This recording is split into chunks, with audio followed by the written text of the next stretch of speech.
ತಲೆಬುರುಡೆ, ಅಸ್ಥಿ ಪಂಜರ ಮತ್ತು ಮೂಳೆಯನ್ನ ಇಟ್ಟು ವಾಮಾಚಾರ ಮಾಡ್ತಾ ಇದ್ದ ವ್ಯಕ್ತಿಯೊಬ್ಬನನ್ನ ಪೊಲೀಸರು ಈಗ ಬಂಧಿಸಿದ್ದಾರೆ.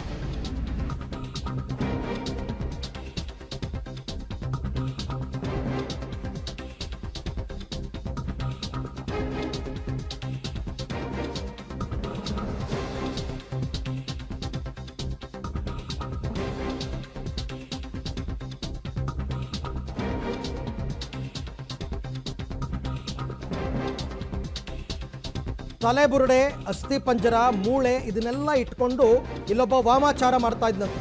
ತೋಟದ ಮನೆ ಮತ್ತು ಗ್ರಾಮದ ಸ್ಮಶಾನದಲ್ಲಿ ಅಮಾವಾಸ್ಯೆ ದಿನ ಅಂದರೆ ನಿನ್ನೆ ವಾಮಾಚಾರ ಮಾಡ್ತಾ ಇದ್ದ ಬಲರಾಮ್ ಅಂತಕ್ಕಂಥ ಒಬ್ಬ ವ್ಯಕ್ತಿ. ಎಲ್ಲಿ ಅಂತಂದರೆ ಬಿಡದಿ ಹೋಬಳಿಯ ಜೋಗೂರು ದೊಡ್ಡಿ ಗ್ರಾಮದಲ್ಲಿ ಈ ರೀತಿ ಆತ ವಾಮಾಚಾರವನ್ನು ಮಾಡ್ತಾ ಇದ್ದ. ಅಷ್ಟೇ ಅಲ್ಲ, ಗ್ರಾಮಸ್ಥರನ್ನ ಈತ ಹೆದರಿಸ್ತಾ ಇದ್ದ. ಈಗ ಈ ಬಲರಾಮ್ನನ್ನ ಪೊಲೀಸರು ಬಂಧಿಸಿದ್ದಾರೆ. ನಿನ್ನೆ ಪೂಜೆ ಮಾಡ್ತಾ ಇದ್ದಾಗ ಹಿಡಿದು ಪೊಲೀಸರಿಗೆ ಒಪ್ಪಿಸಿದ್ದಾರೆ ಗ್ರಾಮಸ್ಥರು.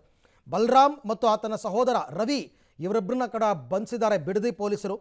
ಹೆದರಿಸ್ತಾ ಇದ್ದಂತೆ ಈ ವಾಮಾಚಾರದ ಮುಖಾಂತರ ನಿಮಗೆ ಏನೇನೋ ಮಾಡಿಬಿಡ್ತೀನಿ ಹಾಗೆ ಹೀಗೆ ಅಂತ ಅಮಾವಾಸ್ಯೆ ದಿನ ವಾಮಾಚಾರ ಕೂಡ ನಡೆಸಿದ್ದಾನೆ.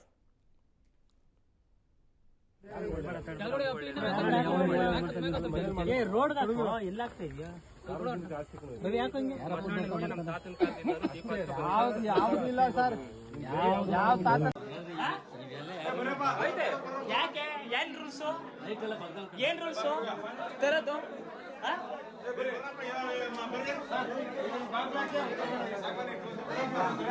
ಏನಾಯ್ತು? ಸೇಮ್ ಪಿಕ್ಚರ್ ತರ ಆಯ್ತು ಅಣ್ಣ, ಇದು ಪಿಕ್ಚರ್ ತರ.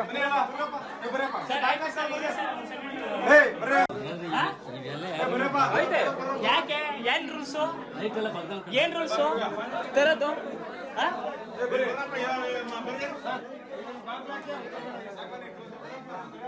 ಏನಾಯ್ತು?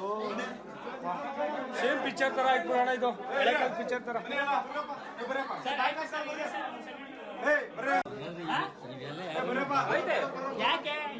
ಎಲ್ಲರೂ ಕೂಡ ಬಂದು ಆ ವಾಮಾಚಾರ ಮಾಡ್ತಾ ಇದ್ದ ಸ್ಥಳದಲ್ಲಿ ಗಲಾಟೆ ಮಾಡ್ತಾ ಇರೋದನ್ನು ಗಮನಿಸ್ತಾ ಇದ್ದೀರಾ. ವಾಮಾಚಾರ ಮಾಡಿಕೊಂಡು ಅದರಿಂದ ಜನರನ್ನ ಬೆದರಿಸ್ಕೊಂಡು ಹೆದರಿಸ್ಕೊಂಡು ಯಾವ ರೀತಿ ಈತ ಯಾವ ಕಾರಣಕ್ಕೋಸ್ಕರ ಈ ವಾಮಾಚಾರವನ್ನು ಮಾಡ್ತಾ ಇದ್ದ, ಯಾವ ರೀತಿ ಗ್ರಾಮಸ್ಥರನ್ನ ಈತ ಬೆದರಿಸ್ತಾ ಇದ್ದ, ಇದರ ಬಗ್ಗೆ ಎಲ್ಲ ಇನ್ನಷ್ಟು ಮಾಹಿತಿ ಬರಬೇಕಾಗಿದೆ. ಬಟ್ ಆತನನ್ನು ಪೊಲೀಸರಿಗೆ ಒಪ್ಪಿಸಿದ್ದಾರೆ. ಹಾಗಾಗಿ ಪೊಲೀಸರು ಈ ಬಲರಾಮ್ ಮತ್ತು ಅವನ ಸಹೋದರ ರವಿ ಇವರಿಬ್ಬರನ್ನು ಕೂಡ ಅರೆಸ್ಟ್ ಮಾಡಿದ್ದಾರೆ. ಪ್ರತಿ ಬಾರಿ ಒಂದು ಇದೇ ಕಥೆ ಊರಲ್ಲಿ. ಅದು ಏನೋ ಅದೆಲ್ಲಿ ಸಿಕ್ತಪ್ಪ ಇವನು ಗೊತ್ತಿಲ್ಲ. ತಲೆಬುರುಡೆ ಅಂತೆ, ಅಸ್ಥಿ ಪಂಜರ ಅಂತೆ, ಮೂಳೆಯನ್ನು ಇಟ್ಟು ವಾಮಾಚಾರ ಮಾಡ್ತಾ ಇದ್ದ ಅಂತ ಗೊತ್ತಾಗಿದೆ.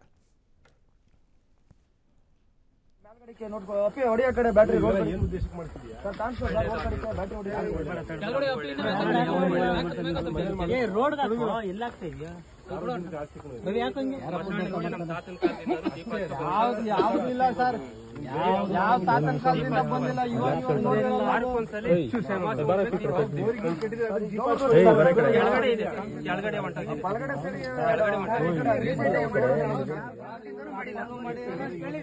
ಈ ಬಗ್ಗೆ ಮತ್ತಷ್ಟು ಮಾಹಿತಿ ನಮ್ಮ ರಾಮನಗರ ಪ್ರತಿನಿಧಿ ವಿನಯ್ ಅವರಿಂದ ಪಡೆಯೋಣ. ವಿನಯ್, ಈತ ವಾಮಾಚಾರ ಮಾಡ್ತಾ ಇದ್ದ ಉದ್ದೇಶ ಏನು?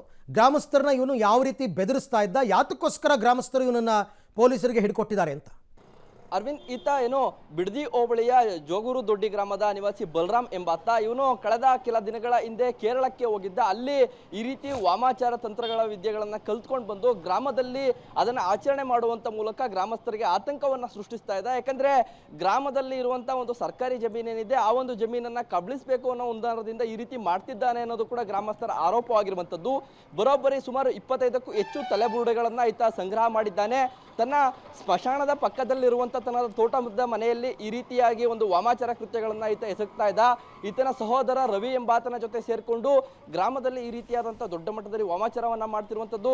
ಅಮಾವಾಸ್ಯೆ ದಿನಗಳಂದು ಪೂಜೆ ಪುನಸ್ಕಾರಗಳನ್ನು ಮಾಡಿ ಸ್ಮಶಾನದಲ್ಲಿ ಕೂತು ಪೂಜೆಯನ್ನು ಮಾಡೋ ಮೂಲಕ ಗ್ರಾಮಸ್ಥರಲ್ಲಿ ಆತಂಕವನ್ನು ಸೃಷ್ಟಿ ಮಾಡ್ತಾ ಇದ್ದ.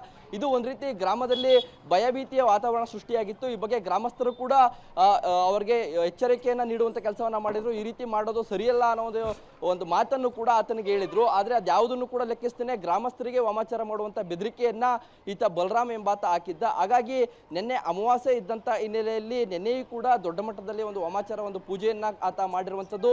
ಗ್ರಾಮದ ತೋಟದ ಮನೆಯಲ್ಲಿ ಪೂಜೆಯನ್ನ ಮಾಡುವಂಥ ಸಂದರ್ಭದಲ್ಲಿ ಗ್ರಾಮಸ್ಥರೆಲ್ಲರೂ ಕೂಡ ನುಗ್ಗಿ ಆತನನ್ನ ಹಿಡಿದು ಆತನ ಸಹೋದರನನ್ನು ಕೂಡ ಹಿಡಿದು ಬಿಡದಿಯ ಪೊಲೀಸ್ ಠಾಣೆಗೆ ಒಪ್ಪಿಸಿರುವಂಥದ್ದು. ಬಳಿಕ ಈ ರೀತಿಯಾಗಿ ಅಂದ್ರೆ ಅದೇ ಊರಿನಲ್ಲಿರುವಂಥ ಸರ್ಕಾರಿ ಜಮೀನನ್ನ ಒಂದು ಕಬಳಿಸಲಿಕ್ಕೆ ಈ ರೀತಿ ತಂತ್ರಗಾರಿಕೆಯನ್ನ ಮಾಡ್ತಿದ್ದಾನೆ. ಅಂದ್ರೆ ಈ ರೀತಿಯಾದಂತಹ ಒಂದಷ್ಟು ವಾಮಾಚಾರವನ್ನ ಮಾಡಿ ಜನರನ್ನ ಎದುರಿಸುವಂತ ಮೂಲಕ ಆ ಜಮೀನನ್ನ ಕಬಳಿಸಕ್ಕೆ ಈತ ಮುಂದಾಗಿದ್ದಾನೆ ಅನ್ನೋದು ಕೂಡ ಗ್ರಾಮಸ್ಥರ ಆರೋಪವಾಗಿರುವಂತದ್ದು. ಸದ್ಯ ಆತನನ್ನ ಹಿಡಿದು ಇದೀಗ ಬಿಡದಿ ಪೊಲೀಸರಿಗೆ ಒಪ್ಪಿಸಿ ಸೂಕ್ತ ಕ್ರಮ ಕೈಗೊಳ್ಳುವಂತೆ ಕೂಡ ಗ್ರಾಮಸ್ಥರು ಆಗ್ರಹಿಸಿರುವಂತದ್ದು. ಜೊತೆಗೆ ಆ ಒಂದು ತೋಟದ ಮನೆಯಲ್ಲಿ ಸಂಗ್ರಹಿಸಿರುವಂತ 25ಕ್ಕೂ ಹೆಚ್ಚು ತಲೆಬುರುಡುಗಳೇನಿವೆ ಅದರ ಬಗ್ಗೆ ಕೂಡ ಪರಿಶೀಲನೆ ಆಗಲಿ, ತನಿಖೆ ಆಗಲಿ ಅನ್ನೋದು ಕೂಡ ಗ್ರಾಮಸ್ಥರ ಒತ್ತಾಯ ಆಗಿರುವಂತದ್ದು. ಅರವಿಂದ್, ಓಕೆ, ಥ್ಯಾಂಕ್ ಯು ತಮ್ಮ ಎಲ್ಲ ಮಾಹಿತಿಗಾಗಿ ವಿನಯ್. ಒಟ್ಟಾರೆ ಈ ವಾಮಾಚಾರದ ದುಷ್ಪರಿಣಾಮಗಳನ್ನ ಯಾರಾದರೂ ಎದುರಿಸಿದಾರಾ ಊರಿನಲ್ಲಿ? ಯಾರ ಮೇಲಾದರೂ ಈತ ವಾಮಾಚಾರ ಮಾಡಿದ್ನ, ಅದರ ಪರಿಣಾಮ ಬೀರಿದೆಯಾ? ಅದನ್ನು ಕೂಡ ನೋಡಬೇಕಾಗುತ್ತೆ. ಆ ಥರ ಏನಾದರೂ ಆಗಿದ್ದೆ ಆದರೆ ನಿಜಕ್ಕೂ ಕೂಡ ಅದು ಶಿಕ್ಷಾರ್ಹ ಅಪರಾಧ. ಹಾಗಾಗಿ ಈಗ ಸದ್ಯಕ್ಕೆ ಪೊಲೀಸರು ವಿಚಾರಣೆಯನ್ನು ಮುಂದುವರಿಸಿದ್ದಾರೆ.